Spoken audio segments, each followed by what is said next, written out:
कोई कहता है पत्नी से प्यार है, कोई कहता है पति से प्यार, कोई कहता बच्चों से प्यार। लेकिन इसकी एक छोटी सी कथा सुनाऊं यदि आप आज्ञा करो तो, फिर आप लोग बताना कि कौन किससे प्यार करता है। सच्चाई बोल रहा हूं आज, ध्यान से सुन लेना, काम आएगी आपके। आपको लगता है ये मेरे से प्यार कर रही है, ये लगता है मेरे से ये प्यार कर रहा है, बच्चों को लगता है माँ बाप प्यार कर रहे हैं, माँ बाप को लगता है बच्चे प्यार कर रहे हैं। छोटी सी कहानी है, जरा सी 1-2 मिनट की सुनो। उज्जैन की कहानी है। उज्जैन में एक राजा रहा करते थे, बहुत अच्छे धर्मात्मा राजा थे। वो ऐसे राजा थे कि अपनी पत्नी से बहुत प्यार करते थे। विक्रमादित्य, विक्रम संवत सुना होगा, विक्रमादित्य के भाई थे। भर्तृहरि उनका नाम था। क्या नाम था? भर्तृहरि। भर्तृहरि नाम के एक राजा थे, उनकी बहुत सुंदर पत्नी थी। वो बहुत प्यार करते थे अपनी पत्नी से, बहुत प्यार। एक दिन क्या हुआ कि उनके राज्य में एक ब्राह्मण आए, और वो बड़े तपस्वी ब्राह्मण। उन्होंने तपस्या की तो तपस्या से कोई देवता प्रसन्न हो गए, और देवता ने उन्हें एक फल दिया। बोले तुम ब्राह्मण ये फल खा लो, सदा जवान रहोगे और अमर हो जाओगे। ये फल जो खाएगा सदा जवान रहेगा और अमर हो जाएगा। पंडित जी ने फल लिया, और पंडित जी को लगा मैं जवान रहकर और अमर होकर क्या करूंगा। ये जो हमारे राजा भर्तृहरि हैं ये बहुत अच्छे राजा हैं, यदि ऐसा राजा अमर हो गया तो ये देश सदा के लिए अमर रहेगा, ये देश हमारा सुरक्षित रहेगा। भाई देश है तो सब है, अच्छा राजा होना चाहिए देश का। भर्तृहरि हमारा अच्छा राजा है। तो पंडित जी फल लेकर गए, एकांत में मिले। महाराज यहाँ आओ, अकेले में। महाराज ये फल आप खा लेना, इससे आप सदा जवान रहोगे और अमर रहोगे, आपको कोई मार नहीं सकता, मैंने तपस्या करके पाया। राम राम। पंडित जी चले गए। राजा भर्तृहरि ने फल देखा, वाह। लेकिन राजा को तो प्यार था पत्नी से, उनको लगा यदि ये फल मैं खाता हूं तो मैं जवान रहूंगा, और यदि मेरी पत्नी फल खाएगी तो वो सदा जवान रहेगी, और वो जवान रहेगी तो मैं सुख लेता रहूंगा, आनंद लेता रहूंगा। तो मेरी पत्नी को फल खिलाता हूं। तो पत्नी के पास गए। भाग्यवान सुनती हो? हाँ हाँ महाराज, ये लाया हूं तुम्हारे लिए, फल खाओ। क्या होगा? तुम सुंदर हो जाओगी और सदा जवान रहोगी, खाओ। अच्छा मैं भोग लगा के खाऊंगी। भर्तृहरि चले गए। पत्नी ने फल रखा। पत्नी का चक्कर था सेनापति से। है क्या सही?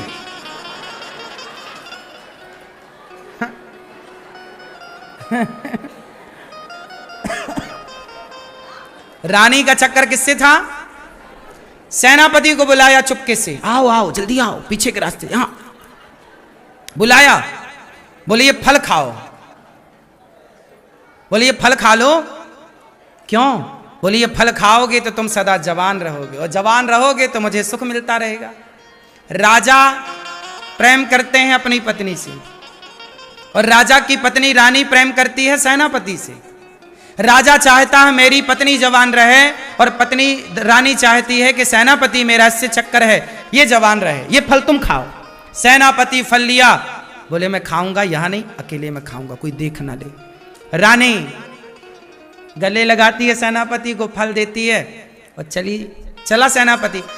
सेनापति फल रखा। अच्छा सेनापति का चक्कर था वहां एक नाचने वाली से।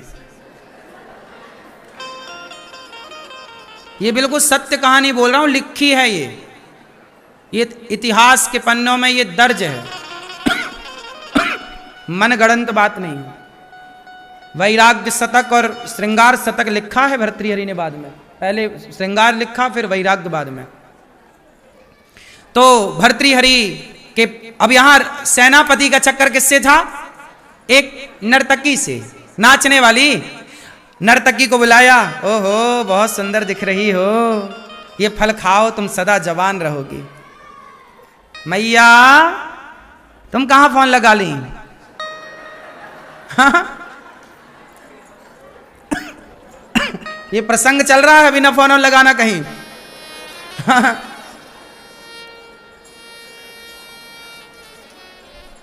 तो राजा के मंत्री ने क्या सोचा कि नर्तकी को बुलाऊं, उसे दूं। उसने कहा कि ये फल खाओ, तुम बहुत सुंदर हो जाओगी और सदा जवान रहोगी तो मुझे सुख मिलता रहेगा।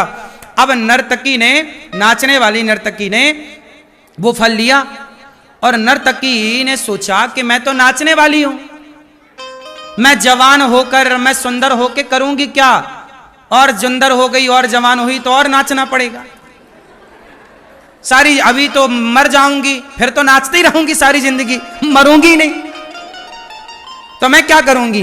नर्तकी ने सोचा कि हमारे जो राजा हैं वो बड़े धर्मात्मा हैं, मतलब भर्तृहरि है।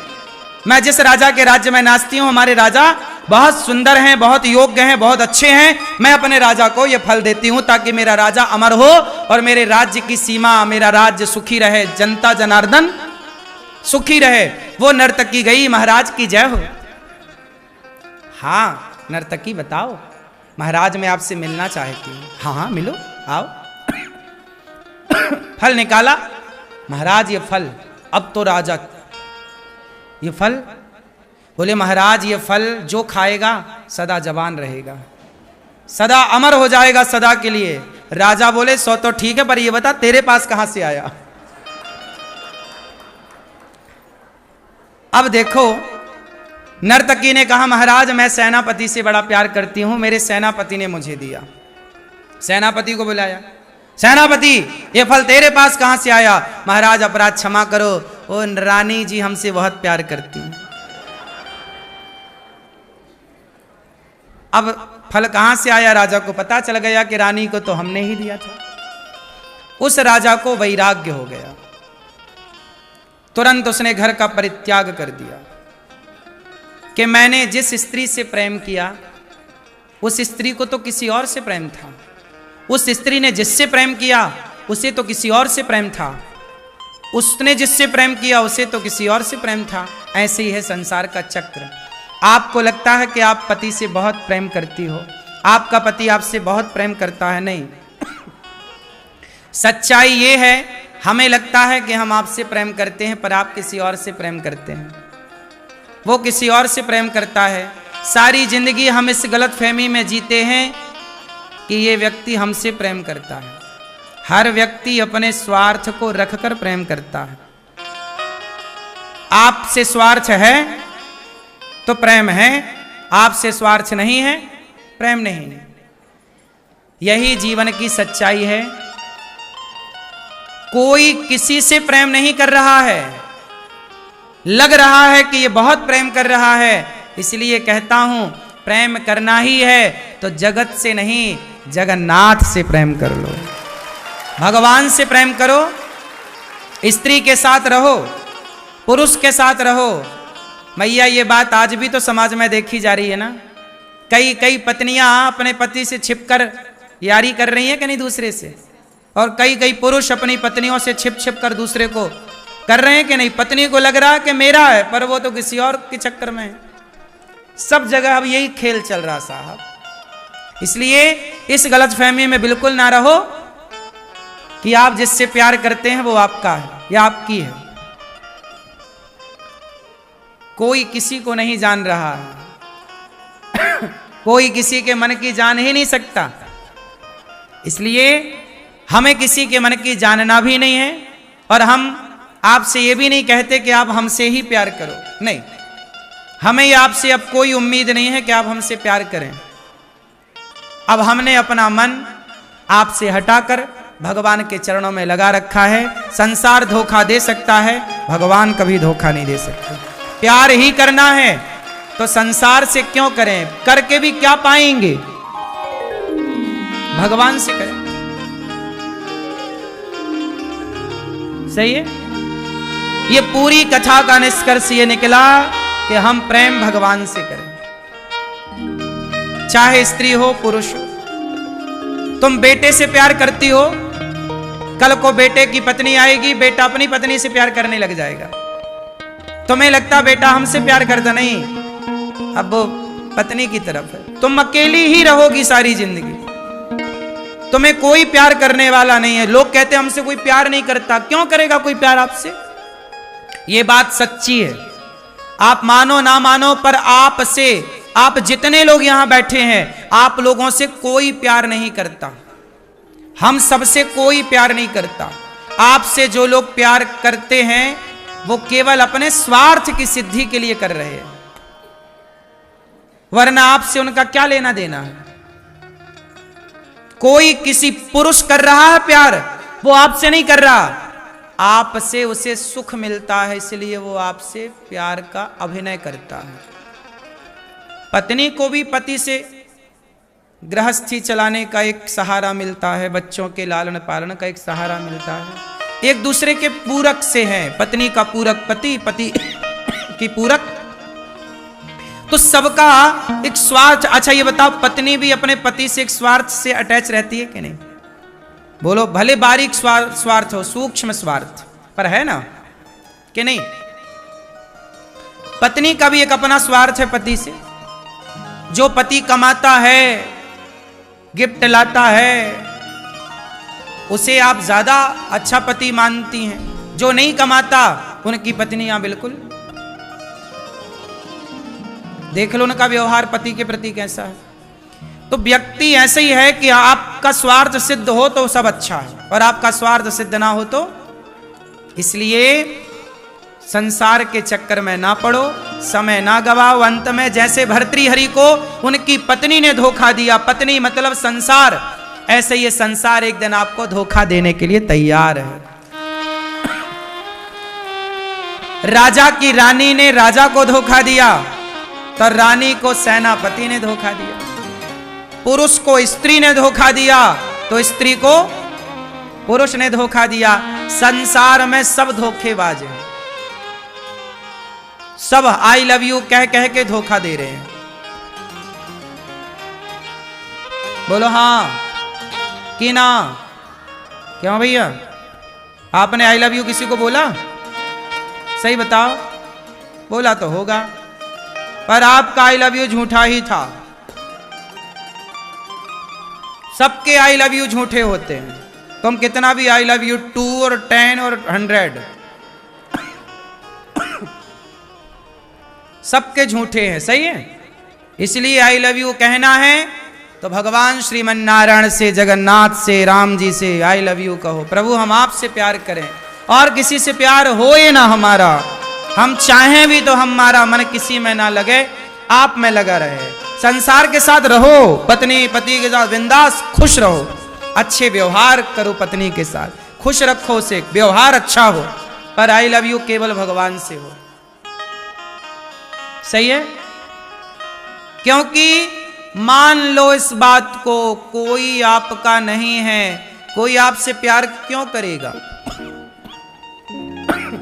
कोई आपसे प्रेम, कोई आपसे प्यार क्यों करेगा? क्यों करेगा कोई आपसे प्यार? अच्छा ये बताओ, आपके शादी के पहले आपकी पति ने आपकी फोटो देखी थी कि नहीं? 4 लड़कियां रखता सामने फोटो, एक की बाली पसंद है, यार ये थोड़ा काली है, सांवली है, ये थोड़ा ऐसी है, वैसी है, ये अच्छी है। मतलब उसने आपको पसंद नहीं किया, आपकी सुंदरता को पसंद किया था।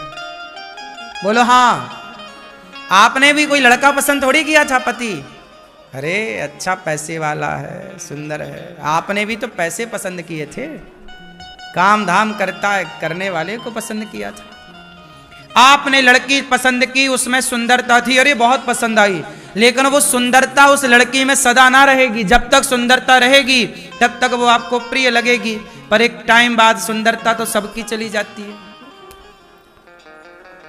बोलो सत्ता, सिंहासन, सुंदरता, संपत्ति सदा के लिए नहीं है। सुंदरता सदा ना रहेगी, आपकी पत्नी सदा जवान ना रहेगी। आज सुंदर है, कल वो सुंदर नहीं रहेगी। क्या तब भी वही प्यार करोगे जो सुंदरता में करते थे? तब पुरुषों का व्यवहार पत्नी में बदल जाता है। पहले शादी हुई तो 1 महीने, 2 महीने, 1 साल तक तो हाथ छूटता नहीं है लड़का लड़की, पति पत्नी का। जहां जाएंगे ऐसे जाएंगे, कंधे में हाथ डाल के, एक दूसरे का हाथ पकड़ के चलेंगे, बैठेंगे भी तो हाथ पकड़ेंगे, क्योंकि शुरुआत है ना, स्पर्श भी सुख दे रहा है, एक दूसरे का टच, हाँ या ना? 1 साल तक तो हाथ छूटता नहीं है, कहीं भी जाएंगे साथ में। फिर वही पति पत्नी 10 साल बाद पकड़ाना अपने पति को, हाथ छोड़ दे, चसी चल नहीं सकती कि लंगड़ी है।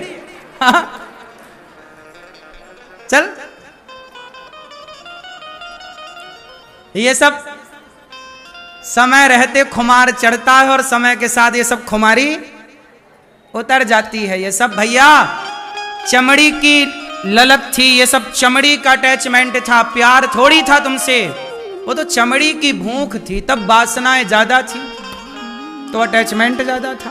अब देख चुके हो सब कम हो गई चीजें।